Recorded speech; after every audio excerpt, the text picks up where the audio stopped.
Look, let's just go ahead and be honest about myself. I'll likely never be brought into to work for any government agencies. I won't be invited into any secret societies because people like me, I'll be honest, I can't hold water. I can't even do family secrets. I have an uncle right now that a portion of my family don't speak to me because he had a secret son who's my cousin who I still talk to all the time on Facebook. And I'm supposed to ignore him because of this family secret. He's not supposed to exist. The dude's like 33 years old. He's not a child. Meaning to say this, I'm not going to be able to be a part of any big secrets because Bongino and I always took him for the kind of person that believes that transparency is the best disinfectant. These people they probably believed once they were in these positions of power, they could just tell the truth to the public and the truth will set us free. But there are some things that are more important than the truth. And I think that that's it. And what if now this is just a huge hypothetical. Jesse on Fire is literally today on fire.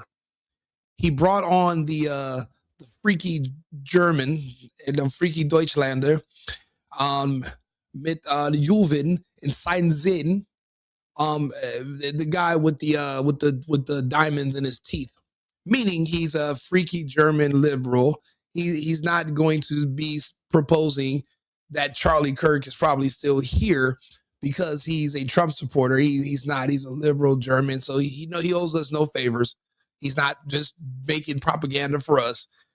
He actually is just going over discrepancies, and we're actually applying the scientific method.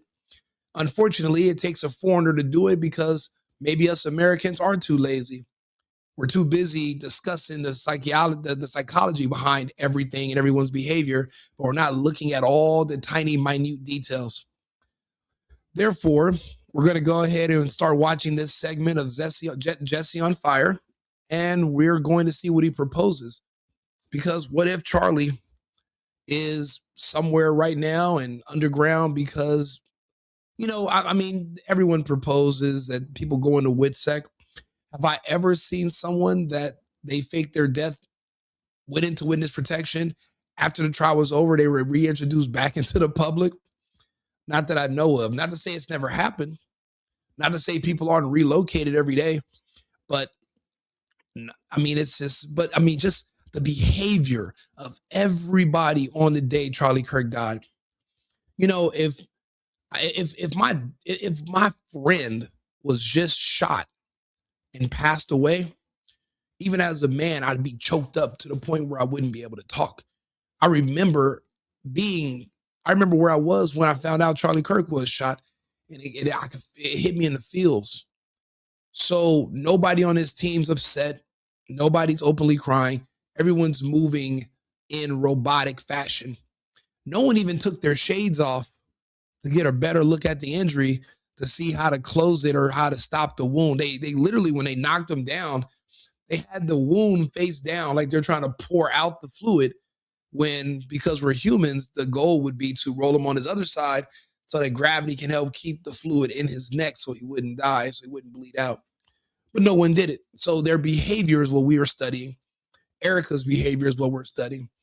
And Candace's behavior post her meeting with Erica is also a huge red flag. So let's just go ahead and get into the video. Thank you guys for tuning in. The single boyfriend, right when Rico, and this is Jesse on Fire. Let's go.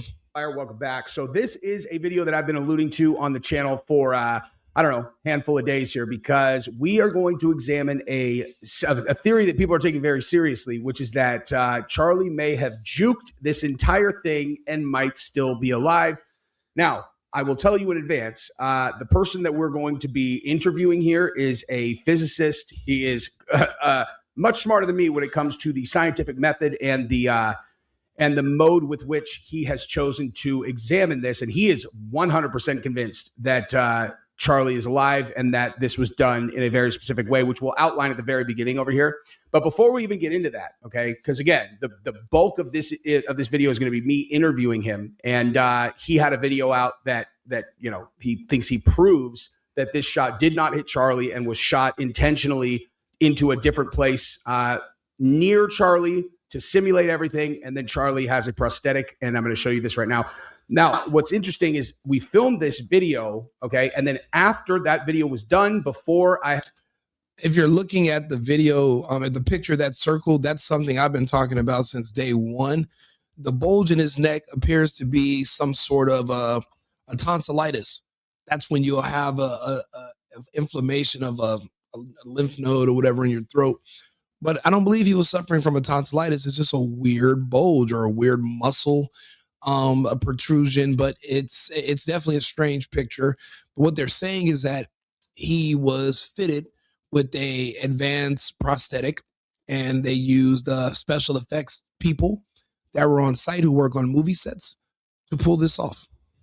Had the opportunity to do my intro like I'm doing right now and edit it down and put in all the the censored areas because you can't show any of the graphic stuff on YouTube. This video just dropped yesterday, and it puts a little bit more color to the theory itself in terms of like, okay, well, what would he be doing though? Like, if he faked his death, like, what's he just gonna like live underground forever? And this right here was on Instagram yesterday, and it did the rounds. So we're gonna look at that really quick right now, and then and I'll kind of take you through it, and I'll pause it so you can read everything that's in it because it's quick, because it's an Instagram. So let's just check this out real quick. And by the way, go ahead and subscribe to my channel if you don't mind, or just wait until you see something interesting and subscribe then.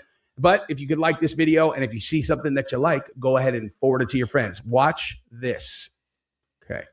So, this is showing this guy who, as we get closer, he is going to indicate he thinks he knows who this is, and it's this person.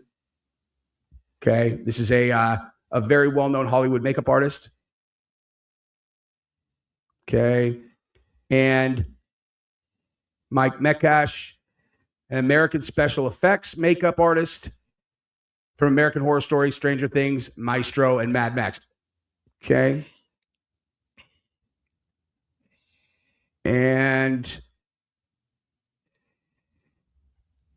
all right, so you see that, and then watch this. So the implication being obviously that Charlie was using the exact type of makeup effects that were shown earlier right there, and that would explain the massive immediate like blood spurt, but the seeming lack of enormous amounts of blood on the security guards who were around and left over in the area they paved over afterwards, right?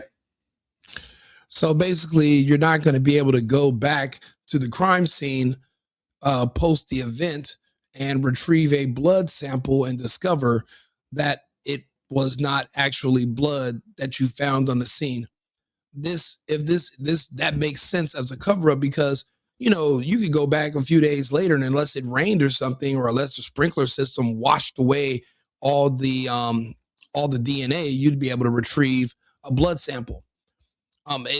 That's plausible. So for them to start trampling over a crime scene and ordering a remodel and sending guys there, and those guys are saying how they're good at keeping their mouths closed. That does make sense too. I mean, it's like I said, it sounds crazy, but stranger things have happened.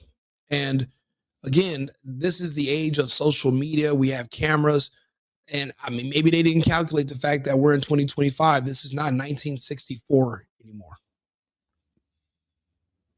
Okay, check this out. Kash Patel. Now listen to this. Just real quick, just this one line I'll put on because it has music. That's why we're being quiet. Rest down, brother. We have the watch. Pop quiz. What is he about to say after that line? You guys all know. See you in Valhalla. Yeah, that's a weird thing for Kash Patel, who is Indian, to say.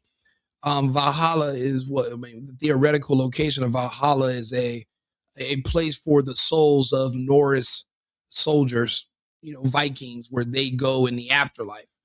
I don't think they were calculating people from other countries and races and continents to also occupy Valhalla. That's like, that's like a Chinese guy who's about to die that says, I'll see you in Wakanda. It just wouldn't make any sense. See you in Valhalla. Okay. Let's see if there's any relevant information related to Valhalla here. So what are we looking at right there? Right? Take a good, hard look at that map. That is New Zealand. The hell? Because that's what it is right there. Okay. Valhalla Danish House. Okay. Witness security program. And you check this out. Since 1971, more than 19,000 people, WITSEC plus family members. Official figures state that no participant who's followed the program rules has ever been killed as a result of their cooperation, which makes sense for WITSEC. Okay, so I saw that. I'm like, okay, why would Charlie Kirk need a new?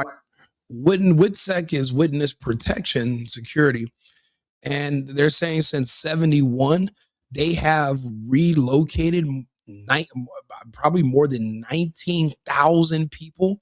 So basically, if you're a witness to a big crime and they need to protect you from people you have to testify against, they'll move you and your entire immediate family so that they can't, threaten your family to get you not to testify. 19,000 is a lot of people that they've relocated to New Zealand. That's a very far away place. Yeah, I don't see people making that type of effort, especially when we don't know the kind of security they have there. Interesting.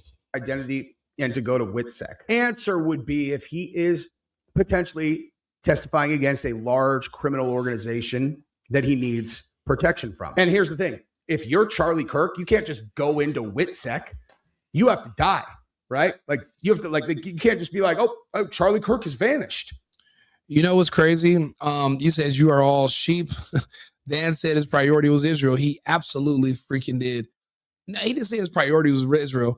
The lady asked, tell me about yourself. What is one of your number one things that you think about? And he was like, Israel? What's the right answer? Is Israel the right answer? Israel? No? Okay, my kids. No. Kids, Israel's number one. Kids, okay, yeah. He did say that. It was funny. But technically, as of right now, since everything is owned by most of the Zionists that control the country and the media, you're technically correct. We all do work for them. So I'm not saying you're wrong. As of today, we do.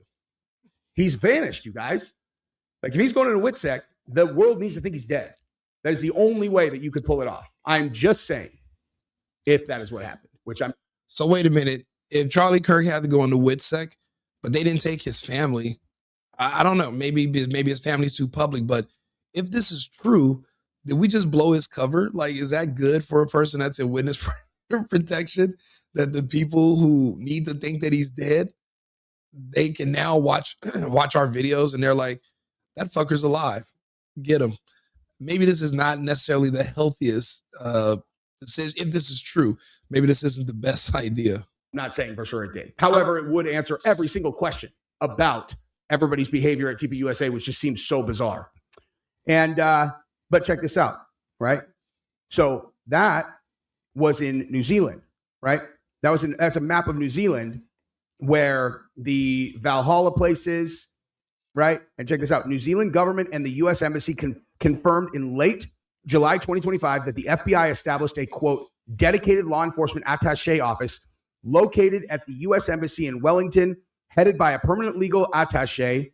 This is described as the FBI's first standalone office in New Zealand, replacing an arrangement where FBI personnel in Wellington reported through the legal office in Caribou, Australia. So, purpose is stated role. It's not Caribana, it's Canberra. It's just a small speako. Officials from both countries say the office is intended to deepen cooperation in transnational organized crime, counterterrorism, cybercrime, espionage, child exploitation within the broader Five Eyes intelligence partnership. Wellington Legal Office is expected to coordinate with FBI engagement across parts of the wider Pacific region, including nearby islands, states, and Antarctica. Okay. Maybe Charlie's security team, the reason they didn't take their shades off and none of them were sad is because they were literally saving Charlie, not because it took him to a hospital, but because they were getting him out of whatever situation he found himself in. Maybe that's why they're not depressed, and maybe that's why they are still employed by TPUSA, and Erica Kirk literally has the same security detail that Charlie had. I tell you this, if I have a security guard and I go to the club and my security guard gets into a fight and he loses defending me, he's fired. So if you lose, if your client dies, I would expect you to be fired, not for them to say, all right, let's try it again. So that's a little bit of a red flag, a little red flag too. So, I mean, I'm just saying, right? And then there is Kash Patel. Kash Patel gets around. He's only been the FBI director this year, and he's already at a legal attaché office in New Zealand this year. And that's where there is a site for witness protection called Valhalla Dutch House. Is it me, or do we live in a simulation? Have you ever felt like that? Like just everything around you is fake, but now everything is just fake and gay. So the simulation is getting worse. Like it's just so weird. I mean, there's too many. I don't believe in coincidences, but now there's just so many coincidences. I'm like, is just everything a sham? I mean, I'm starting to have my doubts. I'm starting to think so.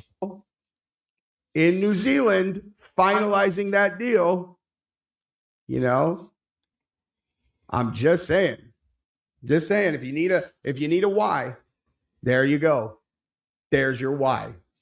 Now, I wonder if the actual reason that Erica and Candace were going to meet in person is because Erica's like, okay, look, okay, listen, you have done such an incredible job here that we are going to have to bring you into the fold because you're killing us. It's another thing about the whole Charlie Kirk situation.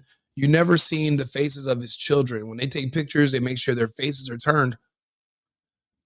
What if Charlie went into WITSEC and Erica's here, but he took his kids? It's not like anyone knows what their kids look like. Their kids are never with them. The kids could be, remember, they take you and your family. Maybe that was his one condition, and they went down there to modernize the facility because you can't bring someone of such prominence and just have him living in meager squalors like the other regular people in WITSEC. I don't know. I mean, we're hypothesizing, me and my audience, Jesse, we're all just sitting here talking, just spitballing and just thinking outside the box. I don't think Tyler Robinson had anything to do with it. I'm about 1,000% sure. And I've explained why in prior videos. So, we're just asking questions. Don't let anybody ever shame you. Candace is supposed to ask questions. I'm asking questions. Now Candace magically never wants to suspect anything to do with TPUSA anymore, but the show must go on. She's acting weird after this strange meeting. What did they tell her? There was no cameras, no nothing. And she met with the people that she literally declared war against only a matter of weeks ago. What did they tell her? What if Jesse's right? What if they told her, you're going to blow our cover? Charlie's not there, but you can talk about the events around it, but don't implement us, because then, you could put him at risk. And maybe that's what made Candace change her tune and adjust her monologue. That's why she's not accusing them of anything anymore. But she's just talking about the apparatus of the conspiracy that went around it, tiptoeing. I don't know, but we'll see. Killing us. Okay. I have a phone call for you here. Candace, it's Charlie. Can you imagine, dude? I would do obviously I'm not saying that this is like factually accurate or anything. Can you imagine being a fly on the wall to Candace's face if that is exactly what happened? That'd be hilarious. Now I am finishing this recording right now, and now she's about to actually go live in a few minutes. But we are going to now get into the actual nuts and bolts of this video, where someone is going to try to scientifically prove that he is actually alive, and we're going to watch that right now. Thank you, guys. Right after a word from our sponsor, Prize Picks, who, by the way, is the only way that I can be monetarily compensated for this video, because YouTube will not monetize it no matter what I've done. I censored every single It's crazy. Somebody had just told me, if you talk about that, you're going to get demonetized. I was like, newsflash, I'm not monetized anyway. Also, I just have a couple of sponsors. I do ad reads. People do donations on PayPal to me, but I'm not sitting here making ad money or anything on YouTube yet. I haven't applied for it. So, but I'm, I appreciate what he's doing. I don't use Prize Pick. I like DraftKings for right now, but let's see here. Is he still talking about that shit? Okay. Oh, there we go. The German. Get your free $50 back. That's a 10x return. You are welcome. I love all of you guys. Let's go. I mean, when you put them on top of each other, they all match exactly. For the trunk shot, yes, and for the Kirk shot, not. So for the Kirk okay, let's see that. So your theory is that they open the trunk. There's a huge gel block in it. They fire the round into the gel block. Charlie has a prosthetic that simulates that he's been hit. It's not real. Thus, there is no exit wound.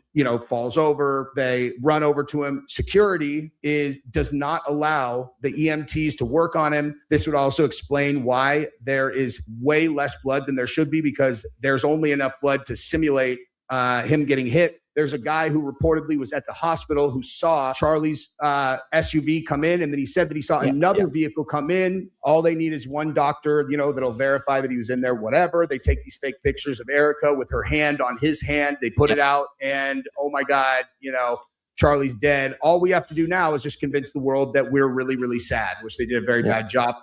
Now, typically, after everything they've done, that would just be the end of it. And we would move on to the next chapter in life.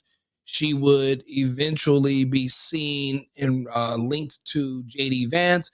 And then that would be the ascension of the Erica Kirk Vance story into being the first lady. If my calculations are correct, she is an asset. And she was reassigned to Charlie Kirk after the incidents in Romania because she did such a good job. And after Charlie Kirk, she was reassigned to her greatest role ever of being the first lady, the next first lady of these United States.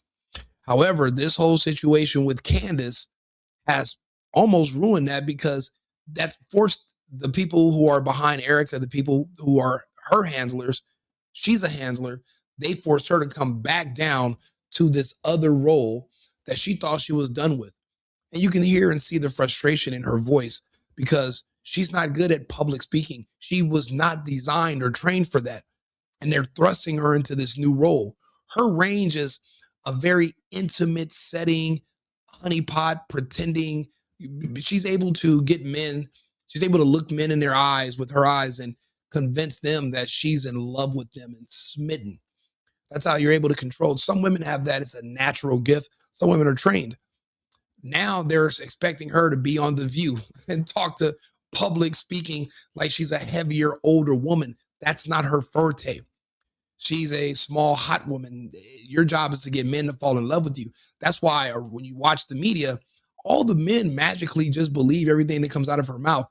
It's the women that are seeing through her. So that's why this doesn't work on a mass scale. And that's why I guess they had to go to her like, Candace, you're killing us. You're killing us. And now that we know too much about Erica, the whole Erica Kirk Vance thing might be in jeopardy. Just some thoughts. Above. And that's your theory, right? Like that's basically where we're at. Yes, very well summarized. All right, we are good to go. So August 9 Dream. Yeah, New Dream, or El Guy's New Dream, supposed to be New Dream. Okay, cool, man. Well, it's a pleasure to meet you. I saw part of the video that you did about the theory that Charlie Kirk is still alive, and I wanted to bring you on because I actually talked to my buddy about it, and I thought that it's you have such a scientific approach to this that I think is going to just over people's heads. And there were some details though that I thought I could kind of help guide the conversation to where if you know this in advance, then this is where this starts to make sense. You know what I mean? Yeah. And we'll just analyze it and I'll basically I will prod the theory like like with the scientific method, trying to poke holes in the theory. Like, what do you actually know? What can't you know? What do you know? Etc. And if you want to kind of, I don't know, if you want to give an intro to the whole thing on the, I don't know, what the broad hypothesis is, and then how you went about trying to solve it, then rock and roll, and then we'll get into it. Yeah, essentially it addresses a lot of things that you said in your videos. It explains all the weird observations, like there was no exit wound, and Erica is not grieving, and Mikey McCoy is walking away, and the Man of Steel, and Trump dancing the next day, or that the security team refused the EMT help, and that there was no bullet recovered, and all the things that you covered in your videos. And I can explain all these observations because I can show that the bullet went into the trunk 20 feet or 20 feet to the right of Charlie Kirk. I'm just going to share my screen now. And that's 20 feet to Charlie's right from Charlie's vantage, correct? So like if Charlie's facing this way, 20 feet to his right, that direction. Yes. Right? I never saw this. This is apparently a very strange thing that you would have never seen unless you had a camera that was far back where you had a vantage point that was past the tent. This is crazy. And I'm going to show you what I mean. I can show you this video or maybe that video. So I'm just going to show you. So maybe I can hit forward. So this is before the shot. And listen, I'm starting to think let's just hypothetically say this is true. Remember we said there was a mic device that they put under his shirt that kind of made his shirt jump up or whatever. We were also saying that it could have been a air actuated pellet device and it shot up because it seems like he was grazed by something. Basically, whatever hit him, it almost missed. So it's like he was barely just grazed on the side. That's what it looks like. But what if that's actually a device that administers like a taser, like it's an electrical shock device. So it'll cause your body to do that. And then that's when they'll animate the prosthetic where the blood will come out. But you got to make it seem real. So they gave him an electrical shock. Maybe what if that device underneath his body was a electrical taser device to help make this look more real. That's just something we're putting out there. And we can see them talk to each other, and most likely they receive the message and they inform him what he has to do. For example, this guy informs him, okay, you have to pick up the mic with your left hand now. And that guy right there is the one who is standing on the wall later, filming them take him out, which is super weird. Yeah, that's the guy, yeah. And now we have a countdown situation. And he grabs his nose. Turek grabs his cap and ear. This guy does the Macarena. And the trunk opened, and they shot into the trunk. And then he falls over. Can you see the trunk open somewhere? You can see it here. It's a very small thing. I can make it bigger. I have another one here. I think a bit further. Oh, okay, I see it. So can let it run. Here, trunk opens. He grabs his nose. Turek. Then this guy Macarena, and into the trunk. So here the trunk opens, grabs his nose. Oh, so basically he said that there was somebody standing behind the tent, and whatever they did was they opened the trunk. There was a block of some sort behind the tent that they shot into. So it's basically so you get the acoustics, and then it's synced up with him doing the shock and then the prosthetic. But the trunk opened, and that's where the sound came from. Not from 200 yards away from a sniper, but from a smaller caliber device that echoed right in whatever they shot into, whether it was like a speaker or something to catch the bullet and amplify the sound, but it was like a big clap. It sounded more like a taser, but a smaller caliber gun would have done the same. But they're saying that the acoustic came from directly behind the tent, and that's why they opened the trunk.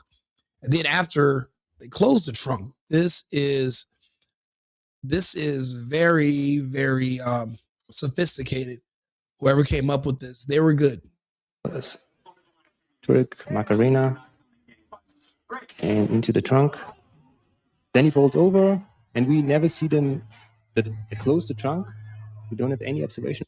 And if you look at it, they never roll him over. They turn him, they knock him down on the side of allegedly the injury, which would basically be pouring out his blood, instead of turning him over and trying to figure out how to stop the bleeding temporarily and then carrying him. So that's a problem. Of anyone closing the trunk, but we know it must have been around here because 19 seconds later, we can see the trunk closed.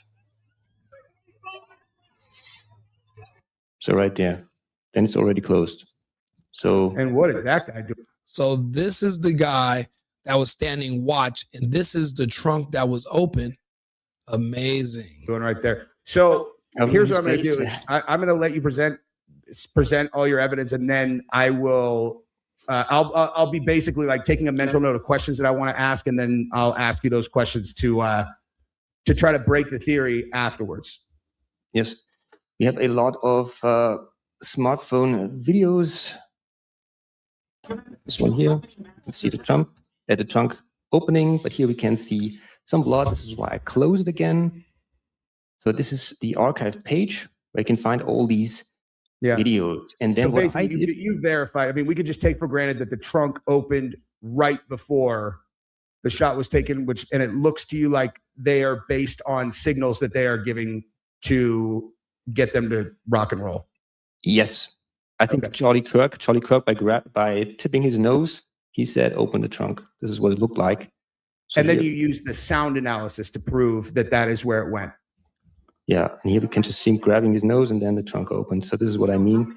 Mm-hmm. So it's within a couple of seconds. So in the sound analysis, I can just open up Audacity. So what I did was I downloaded these videos and then I put them into a software called Audacity. This is an audio analysis software. And then I just analyzed all of the audio tracks from these videos. And I can open up the one that we just saw, recording 6 with the trunk opening. This is what this looks like. And here you can see crack thump. This here is the crack, and this here is the thump. The sounds are, the crack is more like a, and the thump is more like a p. So it sounds like something like that. And this is a technique that soldiers use in combat to determine where their enemies are. And I'm sorry. You know what we should have done too? So what's your background? Does it in analyzing stuff like this? I have a background in theoretical physics. There was no one else doing this properly, or there were other people doing it, but I realized they made some mistakes, and then I realized I had to do this myself. I also went through it with Ryan from your team. Yeah, that's a German thing. It's very German of him to do. Immer Leute aus Deutschland ist sehr pünktlich. They're very precise. They're on time, and they're thorough. So yeah, this makes him a really good investigator, if you will be. So it makes sense that he would notice the mistakes and decides to join into the fray. Even his Excel is in German, so he's not clouded with all the American political nonsense. He can actually just skim through it and put his own hypothesis in there. So I explained it to him. He's also a physicist, and he was the very first one who brought, like, the first person whose opinion that I am forced to respect due to his background and how smart he is. And he was adamant. He's like, I'm telling you, dude, I think that they juked this thing. And I was like, the other explanation for his background in theoretical physics means he is somebody with a vast imagination, because again, it's theoretical physics. So that means you're able to just theorize and just make up stuff out of thin air. But it's usually based off of data that's been provided. So you're not just creating your own set of data. It's pretty much within the framework of already established information, and you kind of just go from there. So this is going to be on the frameworks of sound acoustics and how things work. And he's just applying his theoretical physics training to this. But both do require a extreme imagination. Some people have a limited imagination. That's why they can't imagine everybody scamming them and all this stuff being fake and staged. And they believe movies are real, and they walk up to people in restaurants who are on soap operas and throw their drinks on them because they cheated on their wife, and they don't understand nuance. They can't separate a person who's an actor from a person who's a regular person with a real name. They still call them by their name on the show. So there's a lot of people like that, but then there's people like us who overanalyze and go through all the information and make decisions. Come on. At some point I'll pull that text message conversation up between he and I, because I was completely dismissive of it. I was like, this is flat earth, dude. Like, there's no way. And it was like the thing. Flat earth is actually a real thing. It's not something that's really funny. If Jesse on Fire believes he's spinning upside down at, what is it, 750,000 miles per hour, no, 19,000 miles per hour right now, then he's insane. But that's what happens when you don't look into stuff. That marinated in my mind over and over and over, was where he's like, think about the behavior of everyone at TPUSA. And oh, okay. So nicht Deutschland, Juven in seinen Sinn, he removed them. Maybe he's seen my comment where I noticed it on the last video he did. He had these little freaky diamonds in his front teeth that he has since removed, because I guess I called him a freaky little jerk. He's like, the only thing that could explain all of it is if he's alive. And I was like, man, and I just, because that's like, I don't do theoretical physics. I don't do scientific, I don't do like the test and verify. Math spreadsheets, not my thing. I analyze people, and that I would consider myself. I do both, actually. Very, very strong. And I would just like, man, he's like, that would explain literally every single behavior problem that I have identified, and that other people, it's like, you can't really put your finger on it. You're like, everybody's behaving wrong. I feel like I almost could even pick who is in on it and who's not, if this was true based on their behavior, but anyway, that's how I even started looking at this was that. I think I'm still at sub 10%. Yeah. And it was great talking to Ryan. Yeah, this is he's very quick at understanding these concepts.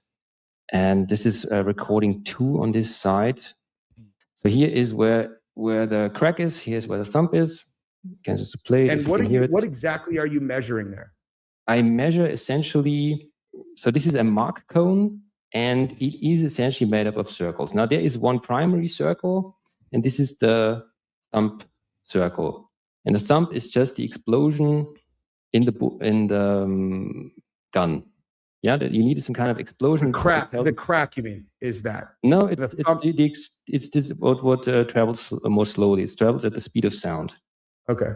This is the explosion, or you need some kind of explosion to make the bullet fly away, to accelerate the bullet. Yep.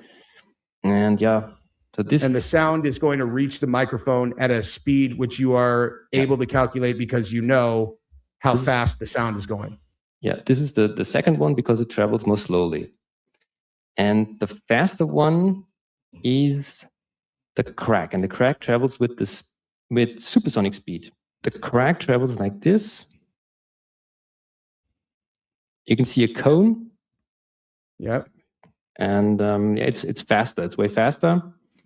For example, this one here, we can see a soldier where this guy is really far away. Here, you can hear the 2 distinct sounds because it's really far away. And now I'll send him across the other side. Yep. Yeah, and you imagine if this was some kind of combat and this was your enemy, then you could just determine how far this guy is away. Like when you hear, because I was thinking like when you hear the round make impact, in order to know how far they are, you would need to know how fast it's going. But if you're measuring based on the speed of sound, then that is going to be your dictator of how fast. Yeah, I understand. Yeah, so I can just illustrate this here. So let's pretend that here's the enemy and you are here where the trunk is. So this guy fires at you. We can only see the mark now because the first sound is this mark cone. And he shoots. And those X's are where the videos were taken from? Yeah, where the videos were taken from. Yeah. And for example, this video 10 is and almost perpendicular to the trajectory, and then it's way harder. But this observer 2 here, he's almost in line with the trajectory. That's the video that I got sent.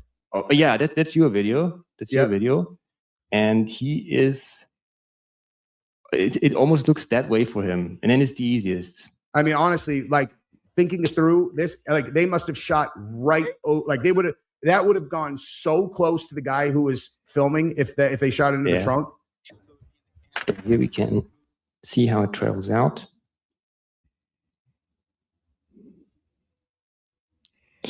Okay, now my VLC, I hope you saw that. Now my VLC is a bit acting out. Oh yeah, we can see it.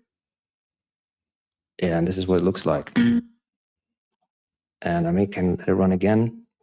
And we can then see that here in this case, so I checked for the bullet going at Kirk, and it's just too late. So, and this is how I could determine that this is not what happened in reality.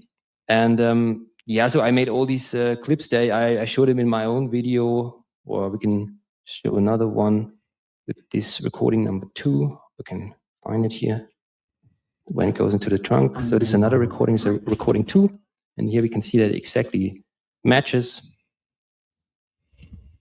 So exactly what we calculated. I mean, when you put them on top of each other, they all match. Exactly. Just FYI for my audience, none of this explains his shirt popping up almost over his face when this happened. What was under his shirt? What caused his shirt, completely separate than his neck or anything else, what caused his shirt to come up to his face when this happened? We don't know. Something is under his shirt. Unfortunately, I don't think the freaky German even discusses that. But we're going to see. I haven't seen this video. We're watching this at the same time together. Jesse just put it out. Exactly. For the trunk shot, yes, and for the Kirk shot, not. So for the Kirk let's shot, see that. Did you show that? Like, did you show how they don't match for if it was at Charlie? That was just what I just showed here. Okay. What I just showed here. I can let it run again. So this is I check this recording here and the shot at Kirk. Okay. And watch what happens. We expect 13.3, but it's longer. It's 0.15. And this is just longer, and yeah, this is just how I can show it. And yeah, the basis for this are all these calculations here. So this is the 0.13. And here is that actually matches the observation. And here's the 0.15 that doesn't match. So for these 2 recordings here, recording 2 and recording 5 are on his right. And here we would need something like 2,700 feet per second to calculate what we observe. What he's basically saying is that due to the sound from when when allegedly the shot goes off until it hits its target, it means that the shot didn't come from far away, or it would have took longer. It was actually much closer.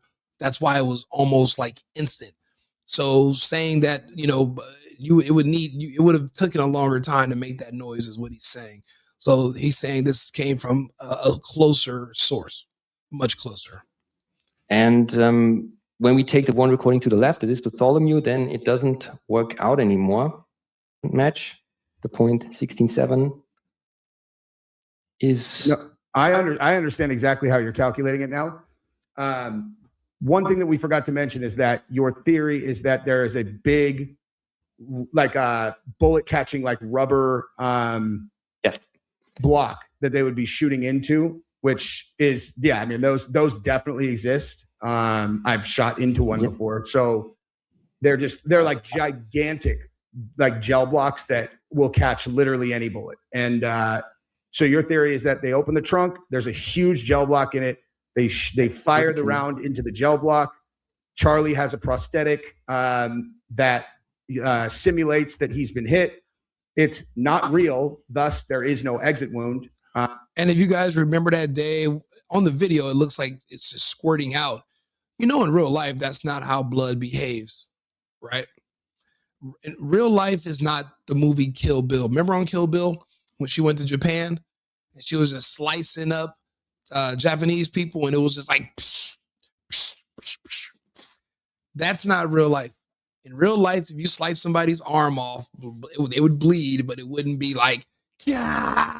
That's not that's not how it works in reality. But it's movie magic, and we all sit around and watch too much Netflix, and we start to expect to see movie magic in real life. So when someone's trying to, scam us, they'll show us some movie magic, and we'll just think it's real. It's called conditioning, mental conditioning. He falls over. They run over to him. Security does not allow the EMTs to work on him. This would also explain why there is way less blood than there should be, because there's only enough blood to simulate him getting hit, and then it's out. It's not like a full body full of blood that would be, getting exposed in the event that he was actually shot. And that also there's not enough blood. The first time that I watched that, I think the video that I was sent where he's hit from the side, I thought that was extremely definitive because he seizes, just like I have seen so many people get stretched like that because I'm huge martial arts. And so like I've seen guys take tremendous trauma to their head and neck and get knocked unconscious. And when they really get stretched, they seize like that. It means it's spinal damage. And he appeared to do that to me when I watched it. And that's why I was so confident. However, I watched it back again and again and again. And I was like, you know what? That actually, what he did could be rehearsed. Like what he did could be reversed. Or there was something underneath him that gave him an electrical shock that made his body freeze. Like, have you ever seen someone hit with the taser while they're sitting down? And then fall over just like that. I'm telling you, probably one of the worst things you guys could have ever done was keep sending me all these body cam videos, because I literally do commentary and reaction to all of those. And I'm seeing a lot of how things work when people are hit with tasers. A lot of people are getting tased and they seize up and then they fall over. They're not just seizing up and then they take it and they sit there. No, they fall over. So if there was a device underneath his shirt and that device went off and it seized, and then all of a sudden they activated the prosthetic, it would make it look real. I mean, this is something that was rehearsed. I mean, they wanted to look real, and they went all out, obviously, for this. Rehearsed. I'm not saying that it was, but it could be. And you know what? The next time I can send a message to Jesse, I'm going to propose this to him so we can see where we're coming from. He gave me a shout out on his show a couple weeks ago.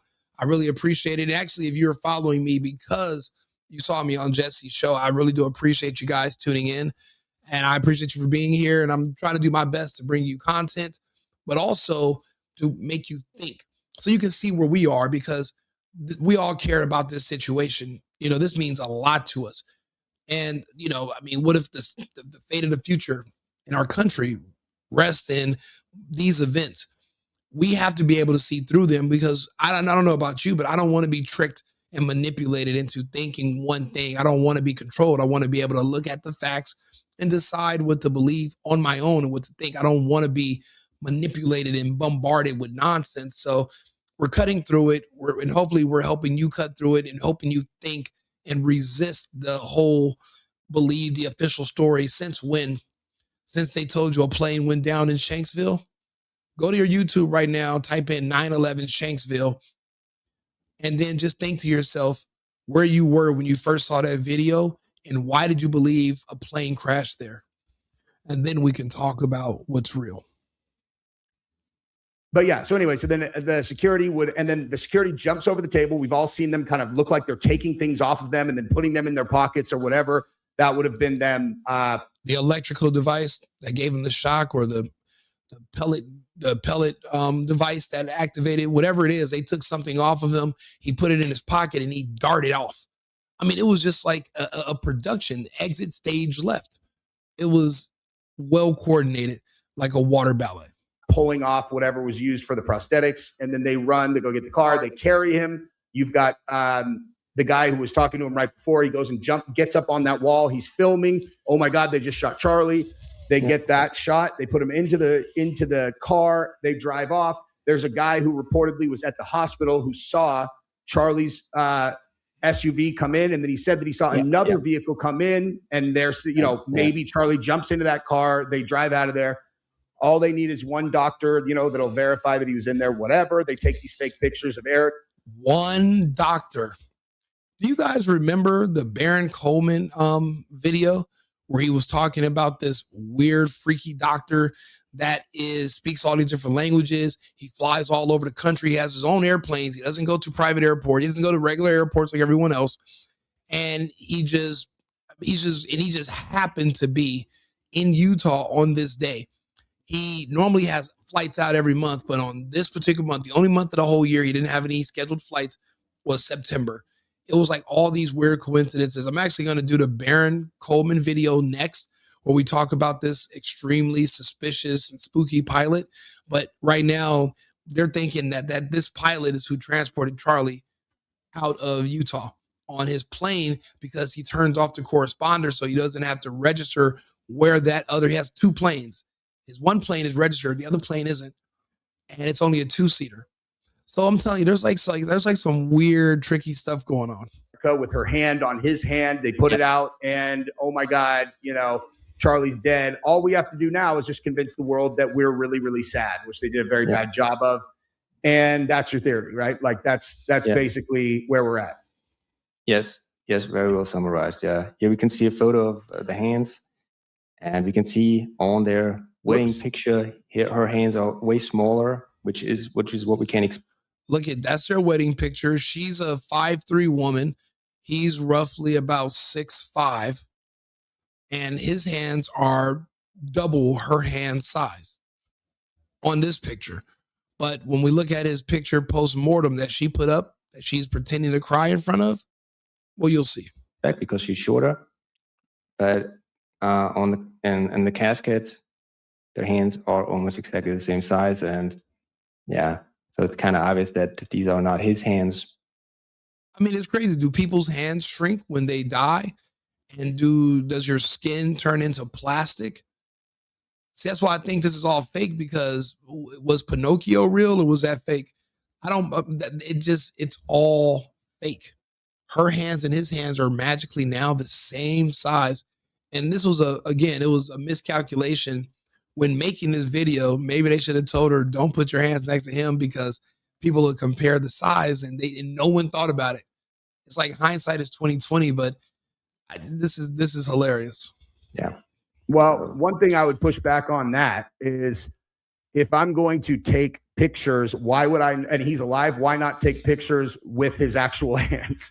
Why? Yeah, this is just silly. This is just silly. And we don't even see the entire puppet. They could have just used only the hands here, just some plastic hands. We wouldn't have needed the entire body even, because only the hands stick out. So it's a really silly mistake. Yeah, they only filmed the hands, and they didn't even make sure that the hands have the proper size. Yeah, they made a lot of mistakes. The staff, the guys immediately turning and walking away, not even stopping to check if their friend is okay. No one ducking to make sure that this is not an active shooter. Everyone just pretended like, okay, they knew it was a one and done and over. How did you know? And then for them to do a gag order over 3,000 people, why was that even necessary? Why? I've never seen that in all of American history, and I've looked it up. A gag order over 3,000 people. Why would you need to do that? If the goal is to prosecute somebody based on the truth, well, then what's wrong with transparency? You should be able to openly talk about whatever. The truth should not be affected by the words. If you have proof and evidence, then conjecture wouldn't matter, right? That's really silly. Oh, that came from a video? I think it's a screenshot from a video, yeah. So he sent me that earlier today and said that Milo Yiannopoulos had shared that. Yeah. Can I just take a quick bathroom break? Yeah. And then when you come back, I'll start trying to break your theory. Yeah. Let's start with the first clip that you have of them opening the trunk, right? Like the best clip of them opening the trunk. This one here. You can see it better. Counting or not counting gang violence. Okay, so go back and let's play that again. And here's what I was going to say. What a weird time for a random car trunk to magically open in a secured area at an event that's being held on a campus. That doesn't make sense. I mean, why? Who opened it? Okay, about that. Mm-hmm. Watch the body language of these guys who open the trunk, and whether they seem like there is a reason to hurry to get out of the way, or if they feel totally comfortable standing a couple feet away from where a 30-06 round is about to get shot in their direction. Also, it seems like there is someone behind there, and there's a lot of people. So look, like they open it, and then he's just kind of chilling. He's like, all right, I'll just leisurely get out of the way. And like, to me, if I know they're about to fire a round into that in this like hairpin shot, you would think that you would see at least, and the guy on the side that's standing right there, you would think you would see some kind of reaction from him where he's afraid and nervous. They are military people. So I think these guys. Yeah, that's the other thing. Every single person that Tyler Boyer hired to work in or around TPUSA and around Charlie, they're all connected to the military. Every single person is the child of someone high up, high ranking in the military. He was surrounded. Everyone in Charlie's circle, military. They're all military kids. What are the odds of that? I don't have anyone around me that's a military kid, and I know all types of people. Everyone magically working at TPUSA, working around Charlie, all military. And he had none the wiser. And it seems like maybe in the days right before this, he started to figure stuff out and it started to unwind, like in that movie with Kaiser Soze. And he realized he was Truman and he wanted out. Brian Harpole, this guy and this guy, they have shot a lot of rounds themselves. They are very good snipers themselves, and they just know that this is not a hard shot, and you essentially have a margin of maximum 4 inches. And they just know that. So, I mean, it is very tough when you, I mean, it's a very different thing. I mean, you have to trust the shooter blindly. I mean, with your conscious mind, you just know, okay, I can essentially stand right next to the target circle or the target symbol that has a radius of 4 inches, and I can just essentially put my head there, right, to the circle, the target circle, and he's going to shoot right into the middle, or he's never going to miss more than 4 inches to the left and to the right. So just imagine that this is Brian Harpole's face, this is my face, and this is where the shot maybe went. Now, with your conscious mind, you know that, but it's a different thing actually putting your face there and then just standing still, and you know that an expert sniper is going to miss you. And I don't know if it was that close. Maybe it was also a bit further away. I think it was within 1 meter that it missed Brian Harpole. Or, you know, what if that trunk opened and there was just a device in there that's like a speaker? And that's why they popped the trunk. See, these guys don't do that kind of stuff. But when I was, when I used to have, when I didn't have an electric car, I had, subwoofers in my trunk. And I was in a Cadillac CTS, and you would open up your trunk and you would have a speaker, and you could literally make loud music and loud noises. If they opened the trunk, I mean, it wouldn't be required for you to have somebody with a sniper rifle shoot a gun into the trunk from a faraway distance. It could have been somebody closer. Or it wasn't, the trunk's open because there was an acoustic device that went off and made the sound, and then they lined everything up. You wouldn't have to actually shoot a gun into it. You could just play the sound. It's an acoustic. So, I mean, hopefully Jesse points that out. And let me ask you this. Okay, so this is a question that speaks directly to the science. Okay, so if if what we're doing is we're matching the sound waves, which are, you know, we're talking about like a margin of error that is very, very small, right? So it's like if Charlie is here and the trunk is here, right? And we're able to measure the difference between here and scientifically prove that it went here instead of here. Wouldn't that rely on knowing exactly where the shooter was when they took the shot? Because if the shooter had been 10 feet over to the left or the right, that would change the entire model, correct? So like if the shooter was in a different position, then you theoretically could run the exact same model and it would hit Charlie and it would not go into the trunk. Yes. And I'm saying, like, how would anybody know the exact position he was in? Because we haven't seen any videos I'm aware of like his exact position when he fired the shot, correct? Yes, I just pull it up. We can calculate the position. We can calculate with these cones. Do you understand what I'm saying though? Like that, like if you move the green endpoint of where the shot was taken, and like if you put the endpoint on Charlie, and then you move where you think the shot was taken from a little bit, does it match up then, or is it still off? We don't. The problem, we don't have any recording that would support Charlie. We only have these. So this is another. I just want to show you what I wanted to show. I can just rotate that also, and just again imagine that this point here of this triangle makes a circle, and again I can just rotate it, and again I have all these positions. So I have maybe this position, or I can zoom in a bit.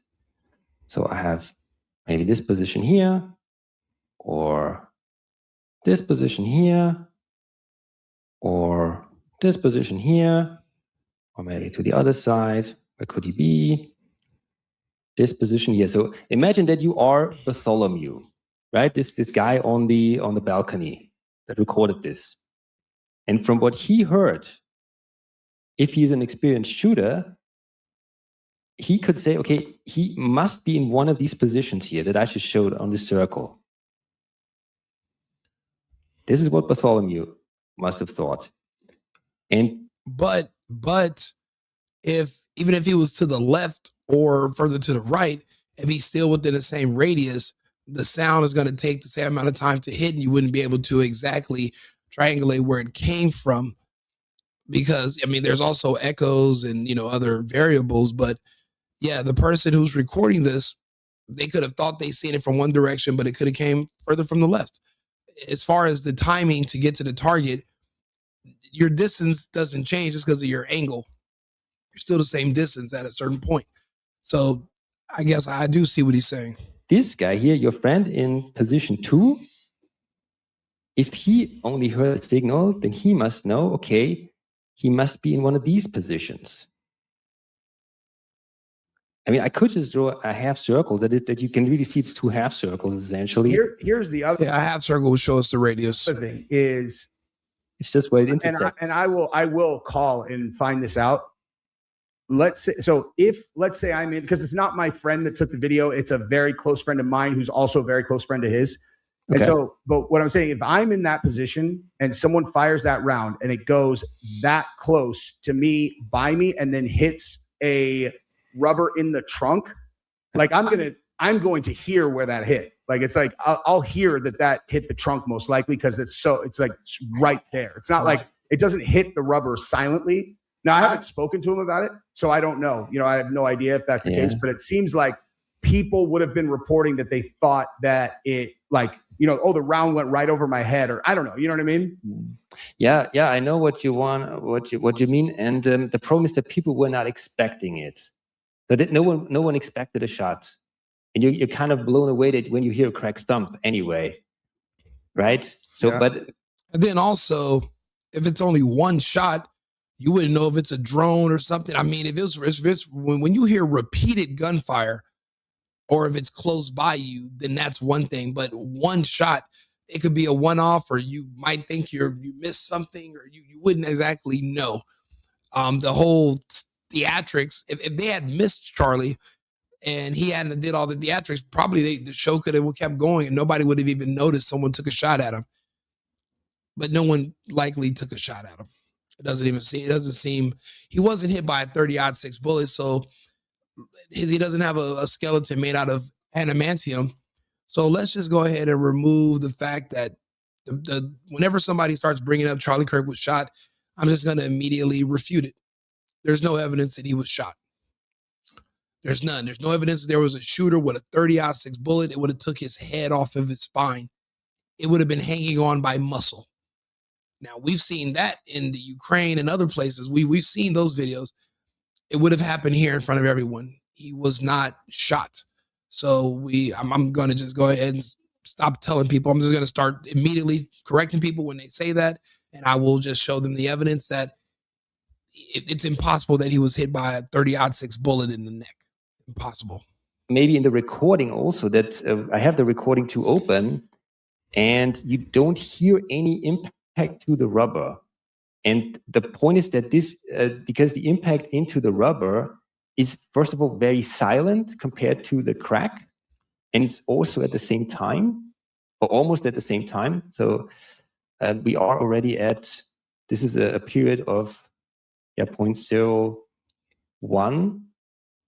What we're talking about right now. Why don't we hear an impact there? Yeah, but well, and here's the other thing is, if they're going to fake his death, why shoot around at all? Why not just shoot an empty shell to make the sound and then have the impact be the prosthetic? Like why would there be, why even shoot a real round? Then this entire thing would look different, because then the crack would not be there. So we wouldn't have these two signals. So this is the crack, this is the thump. And you're saying the thump is the sound of the bullet in the air, or it's not or the sound of the impact. The thump is the sound of the muzzle blast, of the explosion in the gun. That's the thump that travels with sonic speed. And the crack is the cone sound that travels with supersonic speed. And that is first. That's what we hear first. And if we had only a blank, then we wouldn't have this sound that the bullet makes, the supersonic sound. It wouldn't be there. We'd only have a thump. So if we had a blank somewhere on the roof, without a bullet flying in the air, then we would only have this observation here, not the crack, because the crack is caused by the bullet flying in the air with supersonic speed. So yeah, that's just the reason why. Or, I mean, I can also show you that here. So here we have crack and a thump. So this blue circle is the thump, and this green one is the crack. And as I showed you before, how do I do this here? So no sound from the impact should be expected at this point. This is weird. But you know what? It makes you think. And to think, it makes you smarter, it makes you stronger. You know, the mind is a muscle. Right now, we're exercising it. There are a couple people in the comments who you can tell do not like to work out. So they're not going to be too happy about having to think.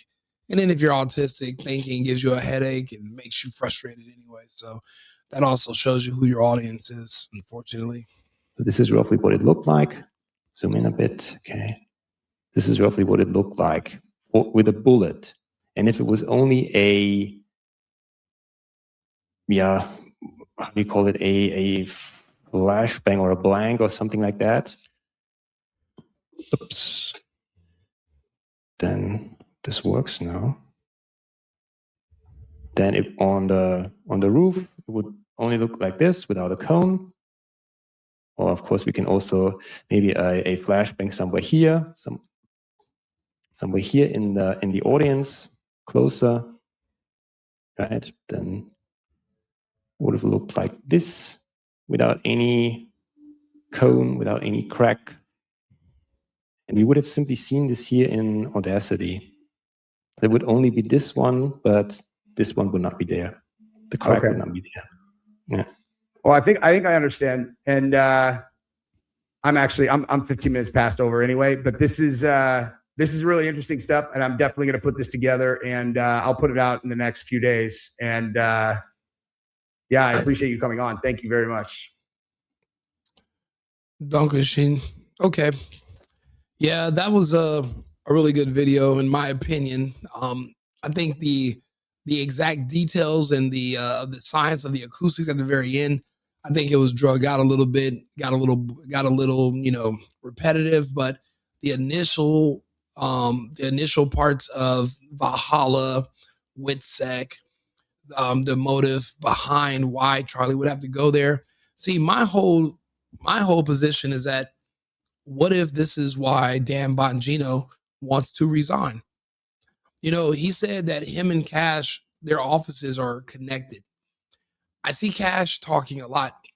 I haven't seen much from Bongino, and he's normally a talkative, very expressive person, but he's not able to get on his Rumble and do his show and talk to the people and the masses. And he promised the public to get in there and be transparent and make change. And now that he's in there, he's kind of neutered, right? You don't see Bongino able to do much. And with everything that's expected for him to omit, obfuscate, or blatantly lie about, probably one of the biggest things so far is if he found out that Charlie was in WITSEC, and we have to lie to not just the American people, but this is the world. There's people from all over the world that are literally watching this every day, hanging on their word. Some people were just not good. We're not built to just lie to masses of people and then be able to go to sleep at night. It's just not in us. When we talk, we're just honest, and we don't really worry about the consequences of our words, because we're more so worried about being accurate than we are how people are going to react to what we're saying. I just want to be accurate. I don't want anyone to come behind me and say, well, this isn't true, and that's wrong, and that's not true. And I'm like, well, I decided what I was going to say based on how I thought you would feel about it. That's not fair. And I'll be honest, a half truth is a lie. A partial truth is a lie. And saying, well, you didn't exactly ask me that, that's also another way to lie. And I've dealt with liars throughout my life. I've went through breakups, and I absolutely hate liars. You end up in bad situations dealing with liars. Our country's in a really bad situation because we've had a lot of liars in charge and running things. So I think that could have been, in my opinion, because Dan seems like I don't know him personally. He seems like a man of integrity, and has a lot of self-respect. Having or being forced to lie about something that he knows the truth about, and it's something as big as the whole Charlie Kirk thing. It's just a weird coincidence that now he wants to resign. I can understand why. I mean, if this is what I would expect, if I would be expected to lie to the public that I promised all this stuff to a few months ago, I'd resign too. So that's that's where I'm making this connection.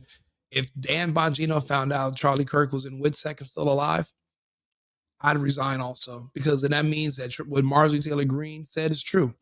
The system is unfixable. So, what are we even doing here? So do me a favor, like and subscribe, share the video, leave a comment. I see your comments. I'm going to reply. Let's see here. Yeah, they said they could have been a mosquito drone. They could have been a mosquito drone. We don't know what those sound like. It could have been that also. There are a lot of reasons to suspect Charlie is alive. There are absolutely. For one thing, her hands and his hands being the same size, unless people's hands shrink when they die, that's a huge red flag. Also, her tears are fake. No one else is crying from TPUSA. And, I didn't even see Jack Posobiec shed tears. I've seen more tears from people in the public than his best friends. And I'm talking about, these are people like the real magical, spectacular Robbie McCoy. Okay, where were his tears? They all kept their shades on. No one took their glasses off to wipe their eyes. But they're talking about their bread and butter and their bestie, Charlie, is gone. But no one's snot, there's no snot coming out of their nose or nothing. Are we just all hardened up from military battle where we don't have emotions anymore? I don't think so. Him being alive would explain why everybody's behaving so goddamn weird. The only other option is they knew what was going to happen to him, and they just stayed out of the way and let it happen. They didn't give him a heads up or anything. So they could be feeling guilty, and that could also change your behavior pattern. But let's just go ahead and say it. You know, if there's a possibility, he is still, and that's and only a few of them know, and the other ones suspect it, and that's why nobody's really that sad. They're not that sad, but I mean, once you go on a WITSEC, when does it end? I mean, how does that work? I don't know. Share the video, like and subscribe. I appreciate you guys all tuning in. I'm gonna do a video about Baron Coleman, and when he brought up the pilot, that is the doctor that they said they took Charlie to. That's going to really trip you out. I'm going to put that together. I'll be back in about a half an hour. Remember, America first, America only. I've been needing to find a new apartment, which has not been easy with credit as bad as mine. Luckily, I found cosigning.com. They connected me with a cosigner who helped me get my dream apartment for me and my dog. I just paid a small fee and was able to move in fast. Get the cosigner you need for the apartment you want. Check out cosigning.com today.